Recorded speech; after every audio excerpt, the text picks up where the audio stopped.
വിനായക ചതുർത്ഥിക്ക് ഏറ്റവും പ്രധാനമായി നമ്മൾ അർപ്പിക്കുന്ന നൈവേദ്യമാണ് മോദകം. അത് വ്യത്യസ്ത രീതിയിൽ എങ്ങനെ തയ്യാറാക്കുന്നതെന്ന് നോക്കാം. ഈ മോദകം സാധാരണ നമ്മൾ തേങ്ങയും ശർക്കരയാണ് പൂർണ്ണമായിട്ട് വയ്ക്കുന്നത്. എന്നാൽ ചെറുപരിപ്പും കൂടെ ചേർത്ത് വ്യത്യസ്ത രീതിയിൽ പൂർണ്ണം തയ്യാറാക്കി ഇതുപോലെ 3 രീതിയിലുള്ള മോദകം എങ്ങനെ തയ്യാറാക്കുന്നതെന്നാണ് ഇന്ന് വീഡിയോയിൽ കാണിക്കുന്നത്. കൂടെ മോദകത്തിൻ്റെ മാവ് കൊണ്ട് തന്നെ അമ്മിണിക്കൊഴക്കട്ടയും നമുക്ക് തയ്യാറാക്കി എടുക്കാം. അതിനായി 1 ഗ്ലാസ് വറുത്ത ചെറുപരിപ്പ് നന്നായിട്ട് കഴുകിയെടുക്കുക. നന്നായിട്ട് കഴുകിയതിന് ശേഷം 1 ഗ്ലാസ് പരിപ്പിന് 2.5 ഗ്ലാസ് വെള്ളം ഒഴിച്ച് പരിപ്പും കൂടെ ചേർത്ത് വേവിച്ചെടുക്കുക. ഇത് കറക്റ്റായിട്ട് വെന്താൽ മതി, പരിപ്പ് കുഴഞ്ഞു പോകരുത്. എന്നാൽ നമ്മൾ ചേർത്തിരിക്കുന്ന വെള്ളം വറ്റി കിട്ടുകയും വേണം. അതിനായിട്ട് ഇനി 2.25 ഗ്ലാസ് ശർക്കരയാണ് 1 ഗ്ലാസ് പരിപ്പിനെടുക്കുന്നത്. 1/2 ഗ്ലാസ് വെള്ളം ഒഴിച്ച് നന്നായിട്ടൊന്ന് ഉരുക്കിയെടുക്കുക. ആ സമയം കൊണ്ട് പരിപ്പ് നന്നായിട്ട് വെന്ത് വരും. വെന്ത് കഴിയുകയാണെങ്കിൽ വലിയ തീയിൽ വെച്ച് ആ വെള്ളം വറ്റിച്ചെടുക്കുകയും വേണം. വെള്ളം കുറവാണെങ്കിൽ അതനുസരിച്ച് വെള്ളം ചേർത്തും കൊടുക്കുക. ഉരുക്കിയ ശർക്കര അരിപ്പയിലൂടെ അരിച്ച് ഒന്നും കൂടെ തിളപ്പിച്ചെടുക്കുക. നന്നായിട്ട് തിളച്ച് ഒന്ന് ചെറുതായിട്ട് കുറുകി കഴിയുമ്പം നമ്മൾ ഇതുപോലെ തവിയിലൊന്ന് ഒഴിച്ച് നോക്കുകയാണെങ്കിൽ അവസാനം ചെറുതായിട്ട് ഇറ്റിറ്റ് വീഴും. ആ രീതിയിലായി കിട്ടുമ്പം 1 ഗ്ലാസ് നന്നായിട്ട് നിറച്ച തേങ്ങ, ലൂസായിട്ട് നിറയ്ക്കുകയാണെങ്കിൽ 1.5 ഗ്ലാസ് വരെ ചേർക്കാം. തേങ്ങ ചേർത്ത് ഒന്ന് ഇളക്കിയതിന് ശേഷം വേവിച്ച് വെച്ചിരിക്കുന്ന ചെറുപരിപ്പും കൂടെ ചേർക്കുക. ഇതിപ്പം നന്നായിട്ട് വെന്ത് കിട്ടിയിട്ടുമുണ്ട്, വെള്ളമയം ഒട്ടുമില്ല, എന്നാൽ ഒരുപാട് കുഴഞ്ഞു പോയിട്ടുമില്ല. ചെറുപരിപ്പും കൂടെ ചേർത്ത് ഒരു മീഡിയം ഫ്ലെയിമിൽ വെച്ച് നമ്മളിത് വറ്റിച്ചെടുക്കുക. എങ്കിലേ ആ കൂട്ട് കറക്റ്റായിട്ട് കുറുകി കിട്ടത്തുള്ളൂ. വലിയ ഫ്ലെയിമിൽ വയ്ക്കുകയാണെങ്കിൽ കുറുകി കിട്ടും, പക്ഷേ പരിപ്പിൻ്റെ ആ ഒരു ടെക്സ്ചർ കറക്റ്റായിട്ട് കുഴഞ്ഞു കിട്ടത്തില്ല. ഇതുപോലെ ഒന്ന് കുറുകി വരുമ്പം അതിലേക്ക് 1 ടീസ്പൂൺ നെയ്യും ഏലക്കാപ്പൊടിയും കൂടെ ചേർത്ത് കൊടുക്കുക. അത് കഴിഞ്ഞിട്ട് അതിൽ വെള്ളമയം പിന്നെയും ബാക്കിയുണ്ടെന്നുണ്ടെങ്കിൽ ഒരു 1 മുതൽ 3 ടേബിൾ സ്പൂൺ വരെ അവൽ നമുക്ക് ചേർത്ത് കുറുക്കിയെടുക്കാം. അപ്പോൾ ആ വെള്ളം മുഴുവൻ വലിച്ചു പിടിക്കുകയും ചെയ്യും, പൂർണ്ണം നന്നായിട്ട് ചുരുണ്ട് കിട്ടുകയും ചെയ്യും. അവൽ ആവശ്യമുണ്ടെങ്കിൽ മാത്രം ചേർത്താൽ മതി. അവൽ ചേർത്ത് കഴിയുമ്പം അതിൽ വെള്ളമയം നന്നായിട്ട് വറ്റി ഇതുപോലെ നന്നായിട്ട് വരണ്ട് കിട്ടുകയും ചെയ്യും. ഇത് തണുപ്പിച്ചതിന് ശേഷം ചെറിയ ഉരുളകളാക്കി ഉരുട്ടി വയ്ക്കുക. ഇനി പൂർണ്ണം പൊതിയാനായിട്ട് നമുക്ക് മാവ് തയ്യാറാക്കാം. ഇനി ആദ്യത്തെ രീതിയിൽ 1 ഗ്ലാസ് മൈദയിൽ മഞ്ഞൾപ്പൊടിയും ഉപ്പും വെള്ളവും കൂടെ ചേർത്ത് ഇതുപോലെ നന്നായിട്ട് കലക്കി വയ്ക്കുക. ഒഴുകുന്ന പരുവത്തിൽ കലക്കി വയ്ക്കുക. രണ്ടാമത്തെ രീതിക്കുള്ളതിൽ 1.5 ഗ്ലാസ് ഗോതമ്പ് പൊടിയിൽ 1 ടീസ്പൂൺ നെയ്യും ആവശ്യത്തിനുള്ള ഉപ്പും കൂടെ ചേർത്ത് പൂരിയുടെ മാവ് പോലെ നല്ല കട്ടിക്ക് കുഴച്ചെടുക്കുക. സോഫ്റ്റ് ആവരുത്, അങ്ങനെയാണെങ്കിൽ എണ്ണ കുടിക്കും, നല്ല ക്രിസ്പി ആയിട്ട് കിട്ടത്തുമില്ല. അതുകൊണ്ട് നല്ല കട്ടിക്ക് ഇതുപോലെ കുഴച്ച് 1/2 മണിക്കൂറോളം മാറ്റി വയ്ക്കുക. ഇനി അരിപ്പൊടി കൊണ്ട് സാധാരണ രീതിയിൽ തയ്യാറാക്കുന്ന മോദകം തയ്യാറാക്കാനായിട്ട് ഇത് വീട്ടിൽ തയ്യാറാക്കിയ അരിപ്പൊടിയാണ്, ഇല്ലെങ്കിൽ ഇടിയപ്പപ്പൊടി മേടിക്കുക. 2 ഗ്ലാസ് എടുത്തിട്ടുണ്ട്. ആവശ്യത്തിനുള്ള ഉപ്പും കൂടെ ചേർത്തിട്ട് തിളച്ച വെള്ളം ഒഴിച്ച് വേണം കുഴച്ചെടുക്കാനായിട്ട്. ഇപ്പോൾ 2 ഗ്ലാസ് അരിപ്പൊടിക്ക് ഏകദേശം 3-3.25 ഗ്ലാസ് വരെ വെള്ളം നമുക്ക് എടുക്കാം. ഓരോ അരിപ്പൊടിക്കും ചെറിയ മാറ്റം കാണും. ഇതുപോലെ വെള്ളം ഒഴിച്ച് ഒന്ന് കുഴച്ചെടുത്തതിന് ശേഷം അതിൽ പൊടി വരാൻ പാടില്ല, എന്നാൽ മാവ് നല്ല കട്ടിക്കുമായിരിക്കണം. ഒരു 10 മിനിറ്റ് മാറ്റി വെച്ചതിന് ശേഷം ചൂടോടുകൂടി തന്നെ നമുക്ക് കുഴയ്ക്കണം. അത് കൈകൊണ്ട് കുഴയ്ക്കുകയാണെങ്കിൽ നല്ല മാവിന് നല്ല ചൂടായിരിക്കും. അതുകൊണ്ട് ഒരു ഗ്ലാസ് നമുക്ക് ഉപയോഗിച്ച് കുഴച്ചെടുക്കാം. അതിലേക്ക് 1 ടേബിൾ സ്പൂൺ വെളിച്ചെണ്ണയും കൂടെ ചേർത്ത് 1 ഗ്ലാസ് വെച്ച് ചൂടോടുകൂടി തന്നെ നന്നായിട്ട് മയപ്പെടുത്തി എടുക്കുക. അങ്ങനെ നന്നായിട്ട് മയപ്പെടുത്തി എടുക്കുകയാണെങ്കിൽ നമ്മൾ കുഴക്കട്ട തയ്യാറാക്കുമ്പോൾ ഒരിക്കലും അത് വിണ്ട് വരത്തില്ല, നല്ല മയമുള്ളതും ആയിരിക്കും. അതിനായിട്ടാണ് ഈ ചൂടോടുകൂടെ തന്നെ നന്നായിട്ട് കുഴച്ചെടുക്കുന്നത്. തണുത്ത് കഴിഞ്ഞ് കുഴക്കുകയാണെങ്കിൽ ആ കുഴക്കട്ടയുടെ കവറിങ്ങിനുള്ള മാവിന് മയം അത്ര കിട്ടാതെ വരും. അതുകൊണ്ട് നന്നായിട്ട് കുഴച്ചതിന് ശേഷം നമുക്ക് കൈ കൊണ്ട് കുഴയ്ക്കാൻ പറ്റുന്ന രീതിയിലാവുമ്പോൾ കൈ കൊണ്ട് നന്നായിട്ട് കുഴച്ച് ഈ മാവ് ഒരു അരമണിക്കൂറോളം മാറ്റി വയ്ക്കുക. അപ്പോൾ അതിൻ്റെ ചൂടും ഒന്ന് ചെറുതായിട്ട് മാറി കിട്ടും. അത് കഴിഞ്ഞിട്ട് നമുക്ക് മോദകം തയ്യാറാക്കാം.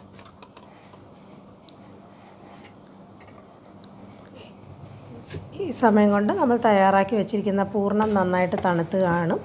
അത് ചെറിയ നെല്ലിക്ക വലിപ്പത്തിലുള്ള ഉരുളകളാക്കി ഉരുട്ടിയെടുക്കുക.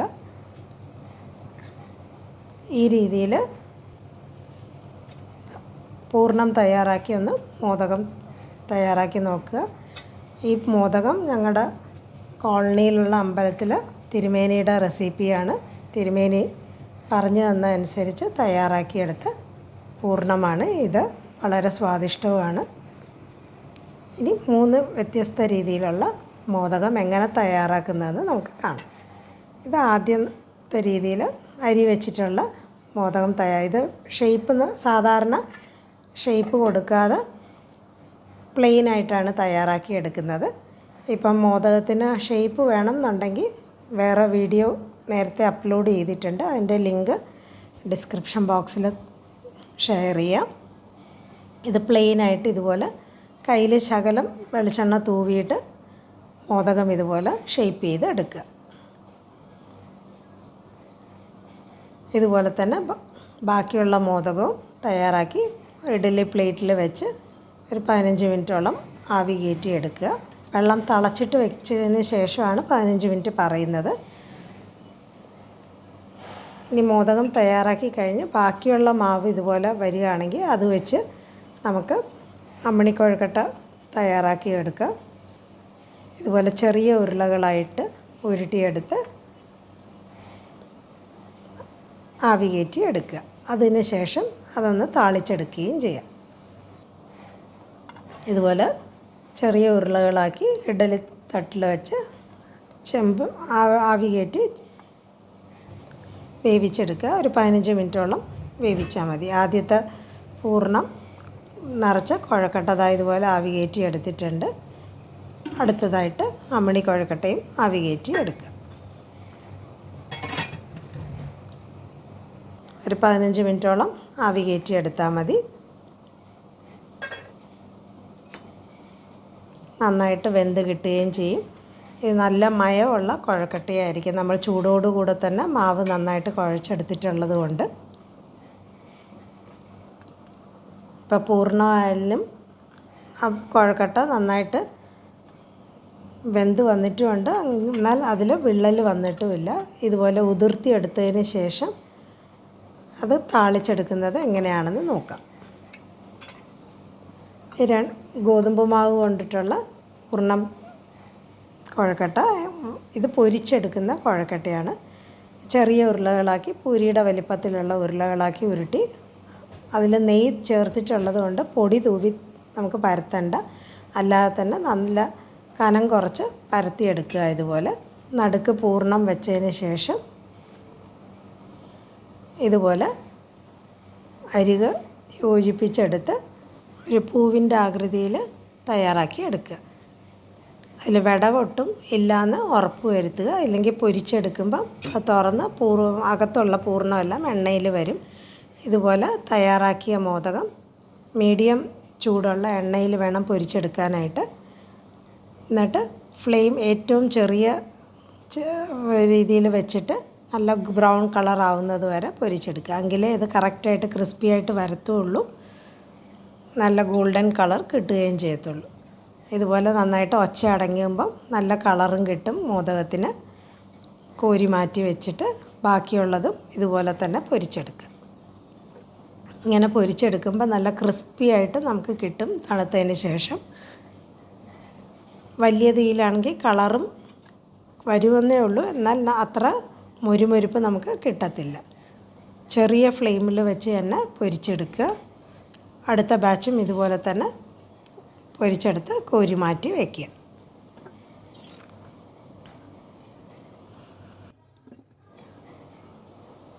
ഇതേപോലെ തന്നെ പൊരിച്ചെടുത്ത മോദകമാണ് മൂന്നാമത്തെ രീതിയിൽ കാണിക്കുന്നതും. തയ്യാറാക്കി വച്ചിരിക്കുന്ന മാവിലേക്ക് ഇതുപോലെ പൂർണ്ണം മുക്കി നന്നായിട്ട് മാവ് കവർ ചെയ്ത് എണ്ണയിൽ കോരിയിട്ട് പൊരിച്ചെടുക്കുക.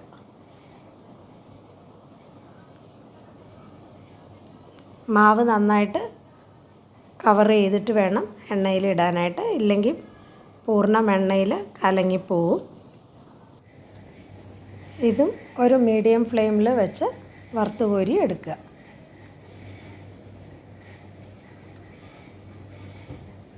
ഇതിൽ പിന്നെ ഒരുപാട് വേവാനായിട്ടൊന്നുമില്ല, പൂർണ്ണം ഓൾറെഡി വെന്തതാണ്. നമ്മൾ കലക്കി ആ മാവ് ഒന്ന് വെന്ത് കിട്ടാനുള്ള സമയമേ ഉള്ളൂ. അതുകൊണ്ട് ഇതുപോലെ നമ്മൾ ഇടുമ്പം ഒന്ന് ഒട്ടിപ്പിടിച്ചിരിക്കും, അതൊന്ന് തിരിച്ചിടുമ്പോൾ ഒന്ന് മാറ്റി കൊടുത്തേച്ചാൽ മതി. ഒരു ചെറിയൊരു കളർ മാറി വരുമ്പോൾ നമുക്ക് വറുത്ത് കോരി എടുക്കാം. ഇനിയും വേവിച്ച് വെച്ചിരിക്കുന്ന ചെറിയ അരിയുണ്ട എങ്ങനെ തയ്യാറാക്കുന്നത് നോക്കാം. അരിയുണ്ട വെറുതെ പഞ്ചസാരയിൽ ചേർത്ത് കഴിക്കാൻ പിള്ളേർക്ക് ഭയങ്കര ഇഷ്ടപ്പെടും. അല്ലാതെ ഇതുപോലെ നമുക്ക് താളിച്ചും ചേർക്കാം. വെളിച്ചെണ്ണ ചൂടാക്കി കടുകും ചുവന്ന മുളകും പൊട്ടിച്ചതിന് ശേഷം ഉഴുന്ന് പരിപ്പും ഇട്ട് ഒന്ന് മൂത്ത് വരുമ്പോൾ അതിലേക്ക് പച്ചമുളകും ഒരു തണ്ട് കരിവേപ്പിലയും ചേർക്കുക. ഒരു പച്ചമുളക് എടുത്തിരിക്കുന്നത്, എരിവിനാവശ്യമുള്ള പച്ചമുളക് ചേർത്തുകൊള്ളുക. അതിലേക്ക് ശകലം കായപ്പൊടിയും കൂടെ ചേർത്തതിന് ശേഷം നമ്മൾ വേവിച്ച് വെച്ചിരിക്കുന്ന അരിയുണ്ട ഇതുപോലെ ചേർത്ത് ഒന്ന് യോജിപ്പിച്ച് കൊടുത്താൽ മതി. അരിയുണ്ടയിൽ ആവശ്യത്തിന് ഉപ്പുണ്ട്, ഇനി വേണം എന്നുണ്ടെങ്കിൽ ശകലം ഒരു ഉപ്പും കൂടെ ചേർത്ത് ഒന്ന് അഡ്ജസ്റ്റ്, താളിപ്പിനുള്ള ഉപ്പ് മാത്രം ചേർത്താൽ മതി. ഇതുപോലെ നന്നായിട്ട് ഒന്ന് ഇളക്കി നമുക്കത് വിളമ്പാവുന്നതാണ്. താളിക്കുമ്പം പച്ചമുളകിന് പകരം വേണമെങ്കിൽ മുളക് പൊടി ചേർക്കാം. അപ്പം ശകലം ചുമന്ന കളറിലായിരിക്കും അമ്മിണിക്കൊഴുക്കട്ട ഇരിക്കുന്നത്. ഇത് നമുക്ക് 4 മണി പലഹാരമായിട്ടൊക്കെ വിളമ്പുകയും ചെയ്യാം. ബാക്കി വരികയാണെങ്കിൽ മാവ് ഇതുപോലെ നമുക്ക് അമ്മിണിക്കൊഴുക്കട്ടയാക്കി മാറ്റിയിട്ട് ഇതും നൈവേദ്യത്തിന് വയ്ക്കാവുന്നതാണ്. അങ്ങനെ 3 രീതിയിലുള്ള കൊഴുക്കട്ടയും അമ്മിണിക്കൊഴുക്കട്ടയാണ് ഇന്ന് തയ്യാറാക്കിയത്. സാധാരണ തയ്യാറാക്കുന്ന പൂർണ്ണത്തിൽ നിന്നും വ്യത്യസ്തമായി ചെറുപരിപ്പും കൂടെ ചേർത്തിട്ടുള്ള പൂർണ്ണമാണ്. ഇതിപ്പം ഗോതമ്പ് വെച്ചിട്ടുള്ള മോദകം നല്ല ക്രിസ്പി ആയിരിക്കും, പൊട്ടിക്കുമ്പം അകത്ത് നല്ല സോഫ്റ്റും ആയിരിക്കും പൂർണ്ണം. ഇനി അടുത്തത് മോദകം സാധാരണ രീതിയിൽ എത്ര മയം ഉള്ളതാണെന്ന് മുറിച്ച് കാണിക്കുമ്പം അറിയാൻ പറ്റും. ഇത് ഒരു മോദകവും വിണ്ട് കീറിയിട്ടില്ല, നമ്മൾ ആ ചൂടോടുകൂടി തന്നെ വിരവിയത് കൊണ്ടാണ്. സുഖിയൻ പോലെ തയ്യാറാക്കുന്ന ഈ മോദകവും എങ്ങനെയാണെന്ന് കാണുമ്പോൾ അറിയാം. എല്ലാവരും ഈ രീതിയിലൊന്ന് തയ്യാറാക്കി നോക്കുക. അപ്പം മോദകത്തിൻ്റെ മാവ് ബാക്കി വരികയാണെങ്കിൽ ഇതുപോലെ അമ്മിണിക്കൊഴുക്കട്ടയാക്കിയിട്ട് നമുക്ക് മാറ്റുകയും ചെയ്യാം.